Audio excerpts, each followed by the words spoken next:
Halo, perkenalkan nama saya Alia Imania dengan NIM 22251900095 dari kelas 5C, Pendidikan Matematika Universitas Sultan Agong Tirtayasa. Di sini saya akan menjelaskan tentang tunadaksa atau anak dengan hambatan fisik dan motorik. Ada yang tahu tidak apa itu tunadaksa? Jika tidak tahu, yuk kita simak video ini sampai selesai.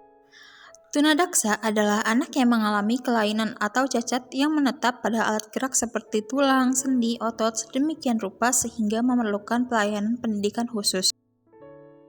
Faktor penyebab anak tunadaksa, terdapat keragaman jenis tunadaksa dan masing-masing timbulnya kerusakan berbeda-beda. Dilihat dari waktu terjadinya, kerusakan otak dapat terjadi pada masa sebelum lahir, saat lahir, dan sesudah lahir. Yang pertama ada sebelum lahir atau fase prenatal. Kerusakan terjadi pada saat bayi masih dalam kandungan disebabkan yang pertama ada infeksi atau penyakit yang menyerang ketika ibu mengandung sehingga menyerang otak bayi yang sedang dikandungnya. Dan yang kedua, ibu yang sedang mengandung mengalami trauma yang dapat mengakibatkan terganggunya pembentukan sistem syaraf pusat. Misalnya, ibu jatuh dan perutnya terbentur dengan cukup keras dan secara kebetulan mengganggu kepala bayi, maka dapat merusak sistem syaraf pusat.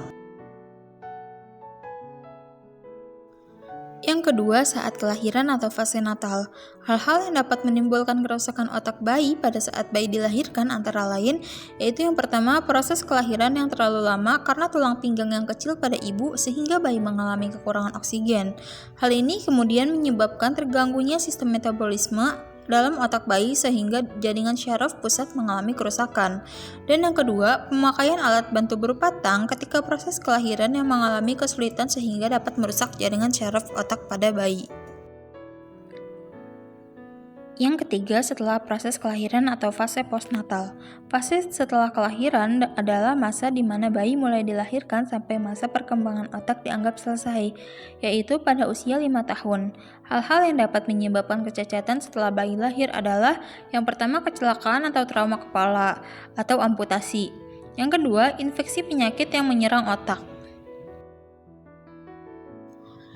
Yang terakhir, penyebab tunadaksa biasanya pada saat hamil mengkonsumsi obat-obatan. Sebelum hamil ibu terkena campak, sang ibu mempunyai virus tertentu yang membahayakan janin atau Down syndrome, serta prematur. Lalu, apa ciri-ciri dari anak tunadaksa? Ciri-ciri anak tunadaksa yaitu yang pertama ada anggota gerak tubuhnya kaku atau lemah atau lumpuh. Maka dari itu sebagian besar anak tunadaksa memakai kursi roda. Yang kedua, kesulitan dalam gerakan atau tidak sempurna, tidak lentur, atau tidak terkendali. Maka dari itu anak tunadaksa biasanya dibantu untuk gerak.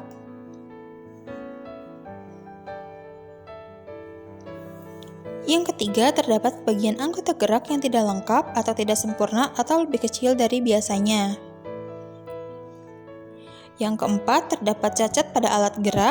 Yang kelima, jari tangan kaku dan tidak dapat menggenggam. Yang keenam, kesulitan pada saat berdiri atau berjalan atau duduk dan menunjukkan sikap tubuh tidak normal. Yang ketujuh, hiperaktif atau tidak dapat tenang.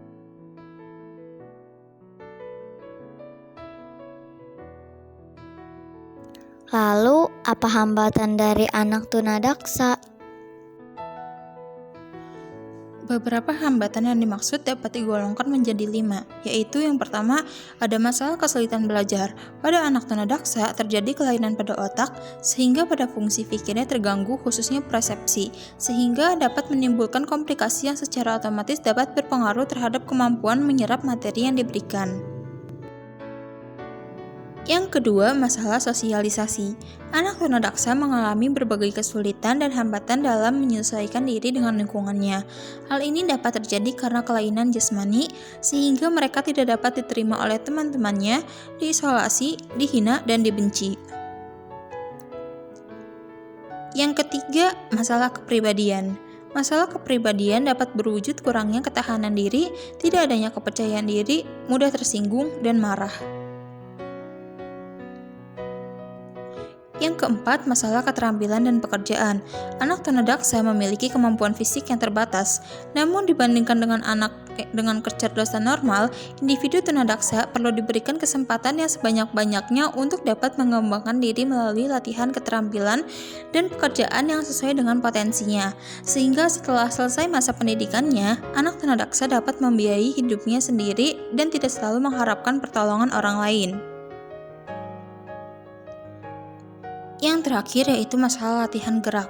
Kondisi anak tunadaksa sebagian besar mengalami gangguan dalam gerak. Agar kekurangan tersebut tidak semakin parah, maka sangat dianggap perlu adanya latihan sistematis dan berlanjut, seperti terapi fisik atau fisioterapi, terapi tari atau dance terapi, terapi bermain atau play therapy, dan terapi okupasional atau occupational therapy.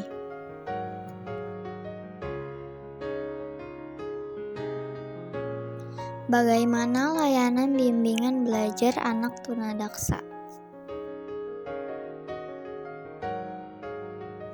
Sistem layanan tunadaksa dilakukan di sekolah luar biasa dan sekolah reguler atau umum, bahkan sampai pendidikan di rumah sakit yang tidak memiliki makna edukasi sama sekali. Sekolah untuk tunadaksa. Yang pertama ada sekolah luar biasa atau SLBD, merupakan SLB yang dikhususkan untuk penyandang tunadaksa. Pelayanan di unit tunadaksa ringan atau SLBD diperlukan bagi anak tunadaksa yang tidak mempunyai masalah yang disertai retardasi mental, yaitu anak tunadaksa yang mempunyai intelektual rata-rata, bahkan di atas rata-rata intelektual anak normal. Pelayanan unit di SLB D1 diperuntukkan bagi anak tunadaksa yang mempunyai masalah seperti emosi, persepsi, atau campuran dari ketiganya disertai masalah penyerta retardasi mental.